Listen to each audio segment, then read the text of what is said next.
मित्रों, क्षमा करेंगे आपको, हमको यहाँ प्रेस करनी पड़ी क्योंकि आप लोग उपस्थित थे। एक बहुत ही महत्वपूर्ण विषय है जिसको लेकर करके आज ये प्रेस जरूरी है, जो राष्ट्रीय स्तर का विषय है, भारत की राजधानी दिल्ली के संबंध में है। आपको मालूम है, दिल्ली भारत की राजधानी है और इसका पूरा प्रशासन राष्ट्रपति के अंतर्गत होता है।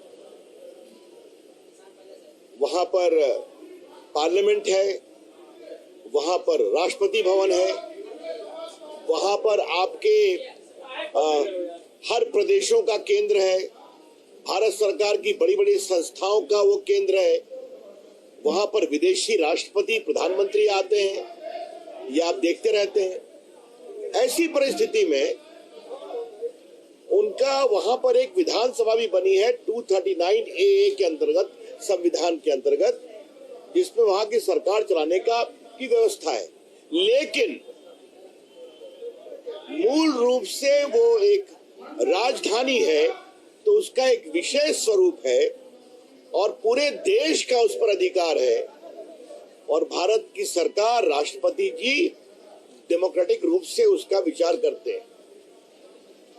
अभी सुप्रीम कोर्ट का एक फैसला आया जिसके तहत कहा गया कि वहां के अफसर्स की पोस्टिंग वगैरह की जाएगी मुख्यमंत्री के निर्देश पर। सुप्रीम कोर्ट ने अपने फैसले में कहा कि वहां पर प्रशासन के लिए कोई विशेष कानून भारत के संविधान के शेड्यूल 42 के अंतर्गत नहीं है। अतः उन्होंने कहा कि डेमोक्रेटिक तरीके से मुख्यमंत्री का अधिकार है। ये आज ऑर्डिनेंस के द्वारा एक नई व्यवस्था बनाई गई और ये नई व्यवस्था बनाने का एक बहुत बड़ा कारण यह है कि सुप्रीम कोर्ट का निर्णय हुआ।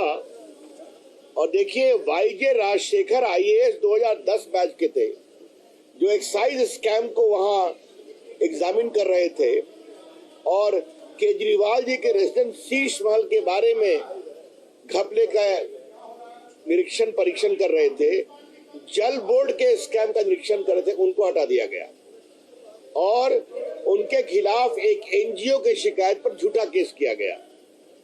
आशीष मोर, जो IAS 2005 बैच के थे, सेक्रेटरी सर्विसेज, उनको समन किया गया और सौरभ भारद्वाज मंत्री उनको इंटिमिडेट किया कि आप एक साइन करिए जो मैं डिक्टेट कर रहा हूं।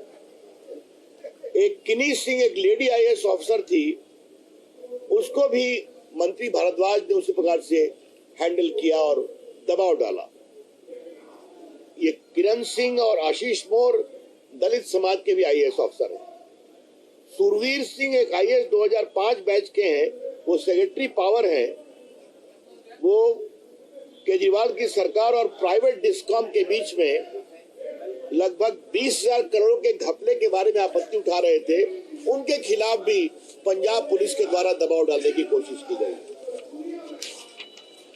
इन सबों की शिकायत सामने है और इन सबों ने कॉम्प्लेन भी किया। आपको याद होगा कि एक समय दिल्ली के चीफ सेक्रेटरी के साथ भी बदसलूकी की गई थी एक मीटिंग में रात में, जिसका केस वगैरह हुआ था। तो आज दिल्ली भारत की राजधानी है। दुनिया में भारत की छवि दिल्ली पर भी निर्भर करती है और वहां के अफसर के साथ इस तरह की बदसलूकी, तो इसलिए भारत सरकार ने एक ऑर्डिनेंस लाया है। वो ऑर्डिनेंस का आधार क्या है? आगे से दिल्ली सरकार में पदस्थापित ऑफिसर्स का ट्रांसफर, पोस्टिंग, विजिलेंस एक बॉडी के द्वारा किया जाएगा, जिसके चेयरमैन अरविंद केजरीवाल होंगे, लेकिन उसके चीफ सेक्रेटरी भी मेंबर होंगे और होम सेक्रेटरी भी मेंबर होंगे और इनके निर्णय पर ही लेफ्टिनेंट गवर्नर फैसला करेंगे, दिल्ली के जो लेफ्टिनेंट गवर्नर है, और वो फैसला बहुमत के आधार पर होगा। तो दिल्ली में काम करने वाले अफसरों के निर्णय के बारे में एक पारदर्शी और उत्तरदायी प्रक्रिया के लिए ये ऑर्डिनेंस लाया गया है। This ordinance is designed to ensure greater accountability, transparency and dedication for upright officers। और जो केजरीवाल सरकार का रिकॉर्ड रहा है, मैंने आपको बता दिया, कई कॉम्प्लेन आए हैं मेरे पास, वो रिकॉर्ड पर भी है। तो इसलिए मुझे लगा कि ये बहुत महत्वपूर्ण राष्ट्रीय विषय है कि दिल्ली भारत की राजधानी है, दिल्ली भारत का दिल है, दिल्ली भारत की नाक है, दिल्ली भारत की छवि है और दिल्ली के ऊपर पूरे देश का अधिकार है। इसलिए जिस तरह से केजरीवाल की सरकार कर रही थी, इसके माध्यम से एक डेडिकेटेड प्रक्रिया संशोधन करके लाई गई है और ये बहुत स्वागत योग्य है, जनहित में है और दिल्ली के भी हित में है और भारत के भी हित में।